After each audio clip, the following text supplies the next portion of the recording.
జేసీ ప్రభాకర్ రెడ్డి అనే వ్యక్తి ఒక 250 300 బస్సులు స్క్రాప్ కింద కొని రిజిస్ట్రేషన్ చేసి బ్రహ్మాండంగా చలామణి చేద్దామని చెప్పి జగన్మోహన్ రెడ్డి గారి ప్రభుత్వంలో ప్రయత్నం చేసి అప్పుడు ఉన్నటువంటి అఫీషియల్స్ ఇవన్నీ దొంగ బండ్లు దొంగ రిజిస్ట్రేషన్ అయిందని చెప్పి మొత్తం గ్యారేజ్లలో పెట్టారు, ఫ్రిడ్జ్ చేసి గ్యారేజ్లలో పెట్టారు. అప్పటి నుంచి ఆయనది మైండ్ దొబ్బింది ప్రభాకర్ రెడ్డి. జేసీ ప్రభాకర్ రెడ్డి ఏం మాట్లాడుతాడో తెలియదు, ఏం చేస్తాడో తెలియదు.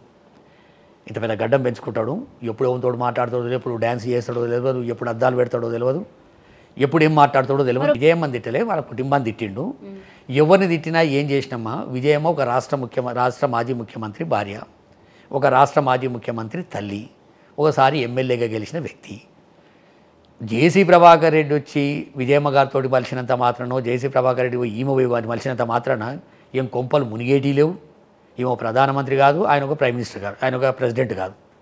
ఒక ఇద్దరు ఏ సందర్భంలో కలిసిర్రో, ఎట్లా కలిసిర్రో, ఏందు గురించి కలిసిండ్రో తెలియదు. ఆ కలిసినంత మాత్రాన దాని పెద్ద ఇక మనకున్న ఛానళ్ళు ఉంటాయి కదా, దాని పెద్ద ఏదో మొత్తం భూమి బద్దలైనట్టు చెప్తారు తప్ప దాంట్లో పెద్దగా దాని గురించి ఆలోచించవలసిన అవసరం లేదు. ఈవెన్ విజయమ్మ పోయి సోనియా గాంధీని కలిసినా కూడా ఆలోచించవలసిన అవసరం లేదు. ఎందుకంటే ఆమె వీడియోలో ఒకసారి చెప్పింది, నా కొడుకు నా బిడ్డని గెలిపిమని చెప్పింది. చెప్పినప్పుడే ఆమె కొంత రాజశేఖర్ రెడ్డి గారిని ప్రేమించేట మనసులల్లా కొంత చిన్నగా అయింది ఆమె.